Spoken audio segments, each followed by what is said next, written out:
வணக்கம். இந்திய சினிமாவுல, குறிப்பா தென்னிந்திய சினிமாவுல ஒரு முக்கியமான நடிகர் கோட்டா சீனிவாசராவ் இப்ப நம்ம கூட இல்ல. ஆமா, சமீபத்துல மறைஞ்சிட்டார். இன்னைக்கு நாம அவரை பத்தி கொஞ்சம் ஆழமா பேசலாம். உங்ககிட்ட இருக்கிற அவரோட வாழ்க்கை வரலாற்று குறிப்புகளை வச்சு அவருடைய பயணத்தை கொஞ்சம் அலசுவோம். நிச்சயமா. அவர் வெறும் ஒரு நடிகர் மட்டும் அல்ல, அதுக்கும் மேல ஒரு பன்முக திறமையாளர். ஆமா, தென்னிந்தியா தாண்டி இந்தியிலயும் நடிச்சிருக்காரு. அப்புறம் கொஞ்ச காலம் அரசியல்லயும் இருந்திருக்காரு. கரெக்ட். விஜயவாடா பக்கத்துல கங்கபாடுங்கிற ஊர்ல பிறந்தவர். அவங்க அப்பா ஒரு டாக்டர். ஓ, அப்படியா? அப்ப இவருக்கும் மெடிசின்ல ஆர்வம் இருந்திருக்குமா? ஆரம்பத்துல இருந்திருக்குன்னு சொல்றாங்க. ஆனா படிச்சது பிஎஸ்சி சயின்ஸ். அப்புறம் அப்புறம் ஸ்டேட் பேங்க்ல வேலைக்கு சேர்ந்திருக்காரு. ஆனா அந்த காலேஜ் நாட்கள்ல இருந்தே நாடகங்கள்ல ரொம்ப ஆக்டிவா இருந்திருக்கார். ஓஹோ, அப்ப அங்கதான் நடிப்புக்கான ஆர்வம் வந்திருக்கு. பேங்க் வேலையும் பார்த்துக்கிட்டு நாடகமும் நடிச்சிட்டு. ஆமா, அங்கதான் அந்த விதை விழுந்திருக்கு. அப்புறம் 1978ல பிராணம் கரீடு படத்துல அறிமுகம். ஆனா அவருக்கு ஒரு பெரிய அங்கீகாரம் கிடைச்சது 1985ல வந்த பிரத்திகாத்தனா படம் தானே? கரெக்ட். அந்த படம் அப்போ ஒரு பெரிய ஹிட். ரொம்ப போல்டான ஒரு படம். அதுல இவரோட கேரக்டர் ரொம்ப வலுவானது. அதுக்கப்புறம் தான் அவர் ஒரு முக்கியமான குணச்சித்திர நடிகரா எல்லார் கவனத்துக்கும் வந்தார். ஆமா, அதுக்கப்புறம் திரும்பி பார்க்கவே இல்ல. தெலுங்குல மட்டும் இல்ல, தமிழ், இந்தி, கன்னடம், மலையாளம்னு ஆமா, கிட்டத்தட்ட 750 படங்களுக்கு மேல நடிச்சிருக்காருன்னு கேள்விப்பட்டேன். ம், பெரிய எண்ணிக்கை. தெலுங்குல ஆஹா ந பெள்ளண்டா, சிவா, பொம்மரில்லு, அதடு மாதிரி படங்கள்ல அவருடைய நடிப்பு மறக்க முடியாதது. வில்லனா, குணச்சித்திர நடிகளா, காமெடியனானு எல்லாத்துலயும் பொருந்தி போவார். நிச்சயமா. அந்த வாய்ஸ், அந்த டயலாக் டெலிவரி, அதுக்கெல்லாம் நாடக அனுபவம் கண்டிப்பா உதவி இருக்கும். தமிழ்ல நாம அவரை எப்படி மறக்க முடியும்? குறிப்பா அந்த சாமி படம். ஆமா, 2003ல வந்தது பெருமாள் பிச்சை. செம்ம கேரக்டர் அது. தமிழ் சினிமாவுல ஒரு ட்ரெண்ட் செட்டர்னே சொல்லலாம் அந்த வில்லன் பாத்திரம். உண்மைதான்.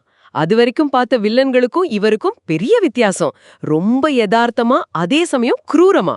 அந்த கேரக்டர் அவர் பண்ணின விதம் பயங்கரம். அது மட்டும் இல்ல, இந்தியில கூட அமிதாப் பச்சன் கூட சர்க்கார் படத்துல நடிச்சிருக்கார். ஆமாமா, அவரோட ரேஞ்ச் அது.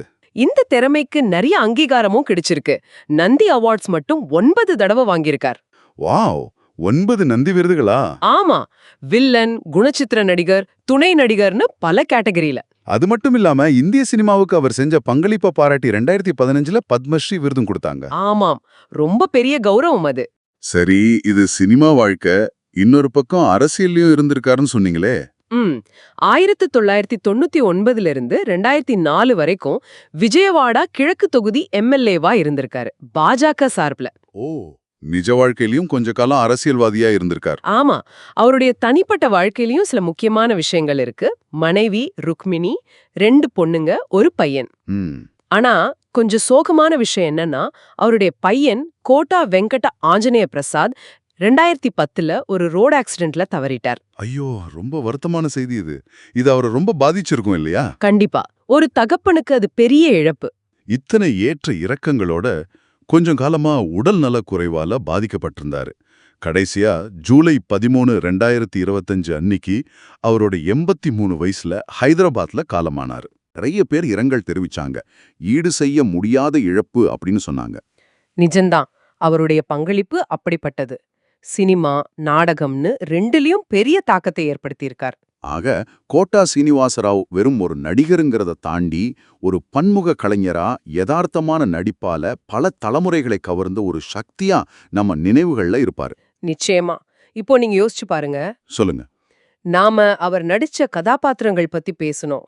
அந்த பெருமாள் பிச்சை மாதிரி தீவிரமான ரோல்கள். ஆனா அதுக்கு முன்னாடி அவருடைய வாழ்க்கை, அந்த சயின்ஸ் படிப்பு, பேங்க் வேலை, அப்புறம் நாடக அனுபவம், ம் இதெல்லாம் சேர்ந்து எப்படி திரையில இவ்ளோ நம்பகத்தன்மையோட இவ்ளோ விதமான மனிதர்களை கொண்டு வர உதவி இருக்கும். நல்ல கேள்வி. அதாவது ஒரு கலைஞரோட திரைக்கு பின்னால இருக்கிற அந்த நிஜ வாழ்க்கை அனுபவங்கள். ஆமா, திரையில அவங்க வெளிப்படுத்துற அந்த நடிப்பு சக்திக்கு எந்த அளவுக்கு ஒரு அடித்தளமா இருக்குங்கிறது உண்மையிலே நம்ம யோசிக்க வேண்டிய ஒரு விஷயம் இல்லையா?